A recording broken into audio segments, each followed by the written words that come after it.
Hello friends, welcome to my channel novel explain. तो इस video में मैं आपके लिए रिप्लेसमेंट कॉन्ट्रैक्ट मंगा का जो नेक्स्ट पार्ट है वो लेकर आई हूँ। उम्मीद है आपने इससे पहले वाला जो चैप्टर है वो देख लिया होगा। तो हमने लास्ट चैप्टर में देखा था जो शोजिचिन और पेइशिशु दोनों ही रोज़ वैली में टाइम स्पेंड करते हैं। वहाँ पर जाना तो असल में गुहान को था, लेकिन जो पेइशिशु है वो उसे ट्रिक कर देता है और वहाँ पर खुद चला जाता है।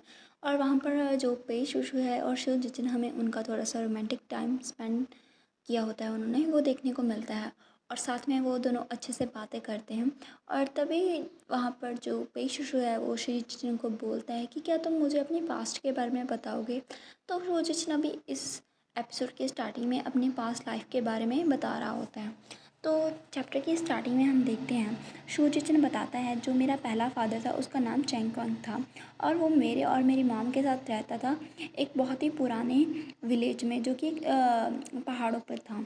और उसका जो फादर था ना, वो बताता है कि उसका फादर हमेशा ही ड्रिंक करता रहता था और गैम्बल करता रहता था। इसके अलावा वो उसकी मॉम को भी बहुत ही ज़्यादा मारा करता था क्योंकि उसकी मॉम ने उसके लिए किसी बच्चे को बर्थ नहीं दिया था। और फिर जो उसकी मॉम और जो शोजिचिन था वो दोनों जब थक गए इन सभी चीज़ों से और वो और बर्दाश्त नहीं कर पाए, तो वो जो उसकी मॉम थी ना, वो उसे सीक्रेटली लेकर वहाँ से चली गई थी और उसके जो करंट फादर जो लू किंग था उसके पास आ गई थी।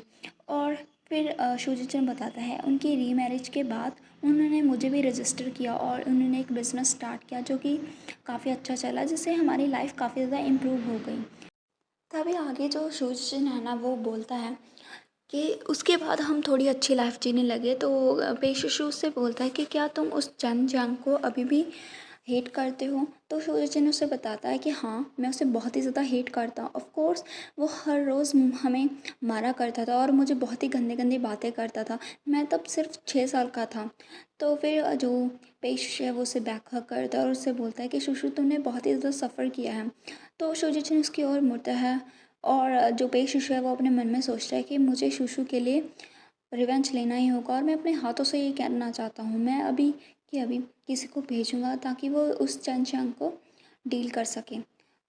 तो जो शुजिचिन है उसके एक्सप्रेशन को देख के उसे बोलता है तुम ऐसे एक्सप्रेशन मत बनाओ, मेरी स्टोरी अभी ख़त्म नहीं हुई है। और वो सोचता है अपने मन में कि जब से मैं बड़ा हुआ हूँ किसी ने मेरे लिए सैड फील नहीं किया, सिर्फ तुम ही ऐसा दिखा रहे हो, ये फर्स्ट टाइम है मेरा। तभी शुजिचिन उसे बताता है लेकिन जो गुड टाइम है वो ज़्यादा देर तक नहीं रहता। जब मैं कॉलेज में था तभी मेरे फादर को किसी ने फ्रेम किया और वो जेल में चले गए और मेरी मदर थी वो हॉस्पिटलाइज हो गई, वो बहुत ही सिक थी।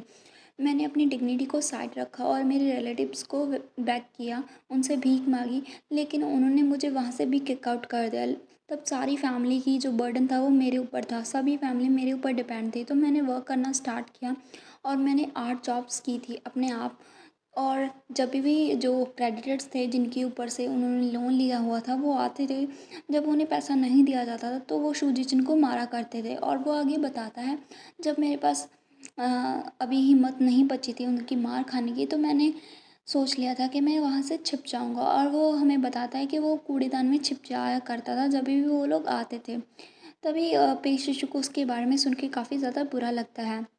तभी जो शुजिचिन है उससे बताता है जब मैं 18 ईयर्स का था तब मैं एक बार में काम कर रहा था और वहाँ पर एक कस्टमर ने मुझ पे फ़ोर्स करने का ट्राई किया। जब मैंने रेजिस्ट किया तो फिर मैंने उसके हेड पे बॉटल से मारा, जिसकी वजह से उसे थोड़ी इंजरी हो गई थी। तब मैनेजर ने मेरी जो पिटीफुल स्टेट को देखा तो उसने मुझे आधे साल की जो सैलरी थी वो दे दी थी और मुझे वहाँ से जाने दिया।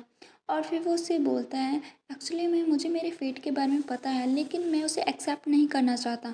मैं गैम्बल करना चाहता हूँ और मैं देखना चाहता हूँ कि क्या मैं अपनी लाइफ को खुद से कंट्रोल कर सकता हूँ किसी भी कॉस्ट पे।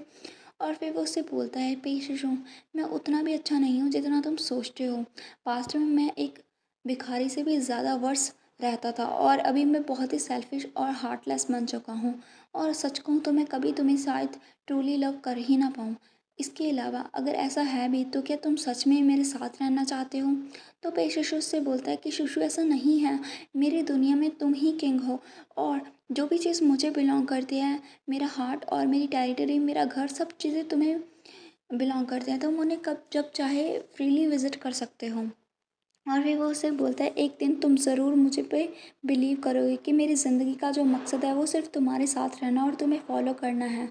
मैं तुम्हारे रास्ते में से आने वाले हर एक ऑब्स्टेकल को दूर करूँगा। और वो उसे किस करता है लाइटली। तभी यहाँ पर वो दोनों एक दूसरे को देखते हैं और उन दोनों के अंदर जो फीलिंग्स हैं वो और भी ज़्यादा बढ़ने लगती हैं। तभी जो पेशुशु है ना, वो उसे देखता है और स्माइल करता है। तो शोजिशन उससे बोलता है कि आइंदा से ना कभी भी, अभी से लेके जब तक हम साथ में हैं, कभी भी मुझे धोखा मत देना, वरना मैं पूरी ज़िंदगी में तुम्हें कभी माफ़ नहीं कर पाऊँगा। तो पेशुशु उसे स्माइल करके उससे बोलता है कि हाँ, मैं कभी तुम्हें धोखा नहीं दूँगा। तो शोजिशन उसकी ऐसी नॉटी स्माइल को देख के उससे बोलता है तुम एक टीनेजर की तरह एक्ट करना बंद करो और जाओ जाके सो जाओ। और वो उसे टपली मारता है। तभी हम नेक्स्ट सीन में देखते हैं, वहाँ पर वो दोनों गाड़ी में से निकल रहे होते हैं और वो अपने डैड से मिलने आए होते हैं। नेक्स्ट चैप्टर की शुरुआत में हम देखते हैं जो पेशुश जो है ना और शुजिन दोनों ही साथ में होते हैं। और वो दोनों आए होते हैं एक जेल, जो कोर्ट होता है ना उसके बाहर, जहाँ पर जो शुजिन का डैड है उसे जेल से रिहा कर दिया गया होता है, क्योंकि उसके ऊपर जो इल्ज़ाम थे वो पेशुशुकी की हेल्प से अभी फ़िलहाल के लिए पॉज हो गए हैं, क्योंकि अभी उन्हें इन्वेस्टिगेशन करनी है। तो पेशुशु से बोलता है कि शुशु तुम चिंता मत करो, मैं तुम्हारे हमेशा साथ हूँ। और इसके अलावा जो डैड अभी जेल से छूट गए हैं, तो ये बात गुहान से छिपी नहीं रहने वाली। जब टाइम आएगा तो मैं, वो ऐसे ही बोल रहा होता है, तभी शुजिन उसे बीच में से काटता है और उससे बोलता है डैड। तो जो पेशुशु है वो स्माइल करता है और सोचता है तुम्हारे डैड मेरे डैड भी तो हुए। तभी शुजिन उससे बोलता है तुम चिंता मत करना, मैं हर एक चीज़ को हैंडल कर लूँगा। तभी उसके डैड बाहर आते हैं, तो वो दोनों एक दूसरे को इमोशनली देखते हैं, थोड़ी बहुत टॉक करते हैं। तभी उसका डैड उससे बोलता है कि चंचन तुम कितने ज़्यादा बड़े हो चुके हो। और फिर वो उसे देखने लगते हैं और अपने जो मॉम है उसकी, उसके बारे में पूछते हैं।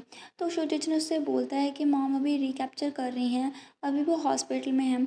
तो उसके डैड ये सुन के अच्छा फील करते हैं कि वो अभी ठीक हो रही है। तभी शुजिन अपने डैड को बोलता है कि डैड मैंने आपके लिए एक यहाँ पर कार अरेंज कर दी है, आप यहाँ पर ऐसे ही मूव नहीं कर पाते। और इसके अलावा मैंने केयर टेकर वो भी हायर कर लिया है, ताकि वो आपकी अच्छे से केयर कर सकें। और इसके अलावा जो मॉम है वो भी ठीक हैं और डॉक्टर और नर्सेस उनकी टेक केयर कर रहे हैं। तो डैड उससे बोलता है कि तुम्हें इतने पॉइंट तक जाने की ज़रूरत नहीं है, मुझे किसी की ज़रूरत नहीं है कि वो मेरा ख्याल रखे, तुम इन सभी के बारे में छोड़ो और मुझे तुम्हारी मॉम के पास ले चलो। तभी वो उसके ऊपर देखता है और वहाँ पर पेशुशु को भी नोटिस करता है और उससे बोलता है चंचन तुम्हारा ये फ्रेंड कैसे बना। तो शोचिचिनो से बोलता है कि डैड आप उसकी चिंता मत करो, वो एक अच्छा फ्रेंड है पेशिशु, आपको उसके साथ पोलाइट होने की ज़रूरत नहीं है। तो पेशिशु से हेलो डैड बोलता है। तो उसकी बात सुन के ना उसका डैड कुछ बोलने ही वाला होता है, तभी शोचिचिन बात बदल देता है और बोलता है कि डैड चलो अभी हम चलते हैं, हमें जाना है। और फिर वो शोचिचिन पेशिशु को आँख दिखाता है। तभी हमारा सीन शिफ्ट होता है वहाँ पर, जो गुहान है उसे उसका जो सेक्रेटरी है वो मैसेज करता है कि मिस्टर गु, जो किंग फेंग था, जो कि शोचिचिन के डैड का नाम था, उसे जेल से रिलीज़ कर दिया गया है और इसके अलावा कोई अननोन फोर्स इसमें इन्वॉल्व है। तभी उसकी मैसेज पढ़ के ना गुहान रिपोर्ट्स लेके जाता है शुजिचिन के पास। तो शुजिचिन तो उसे बोलता है कि तुम वापस आ गए। तभी जो गुहान है बहुत ही गुस्से से उसे उठाता है और उससे बोलता है कि तुम कैसा फील हो रहा है। तो शुजिचिन उससे बोलता है कि मुझे थोड़ा सा कोल्ड हो गया था, क्योंकि मैं रोज़ वैली में वहाँ पर था ना, इसीलिए। तभी वहाँ पर जो गुहान है वो पेपर्स है ना वो उसकी ओर फेंकता है और उससे बोलता है कि देखो इसे। और फिर वो उससे बोलता है शुजिचिन मैंने एक्सपेक्ट नहीं किया था कि तुम इतने ज़्यादा केपेबल हो कि तुम अपने डैड के अफेयर्स को खुद ही से डील कर पाओगे मेरे पीठ पीछे। क्या तुम स्ट्रांग होने की कोशिश कर रहे हो। तभी फिर वो उससे बोलता है क्या हुआ, क्या तुम दूसरे के लोगों के साथ सोकर ऐसा कर रहे थे। तो शुजिचिन उससे बोलता है कि नहीं ऐसा नहीं था। तो गुहान उसे गुस्से में बोलता है तुम्हें लगता है कि मैं तुम्हें बिलीव करूँगा। और फिर वो बोलता है शुजिचिन तुम्हें क्या लगता है मैं एग्जिस्ट नहीं करता। और फिर वो उसे टेबल की ओर पुश करता है और उससे बोलता है कि तुम मेरे हो, तो तुम्हें मुझे अगर तुमने बिट्राई करने की कोशिश की तो तुम्हें पता नहीं कि मैं तुम्हारे साथ क्या करूँगा। और फिर वो उसे फोर्स करता है। तभी शुजिचिन उसे मना करने की कोशिश भी करता है, लेकिन तभी गुहान उसके करीब जाता है और उससे बोलता है तुम गू फैमिली में कितने लंबे टाइम से हो, लेकिन मैंने अभी तक तुम्हें टच नहीं किया, तो तुम्हें ज़रूर अच्छा फील नहीं हो रहा होता। और फिर वो उससे बोलता है ठीक है फिर आज मैं तुम्हारे विश को फुलफ़िल करूँगा। और वो उसे फ़ोर्स करने लगता है। तो यहाँ पर ये वाला जो चैप्टर है वो फिनिश हो जाता है।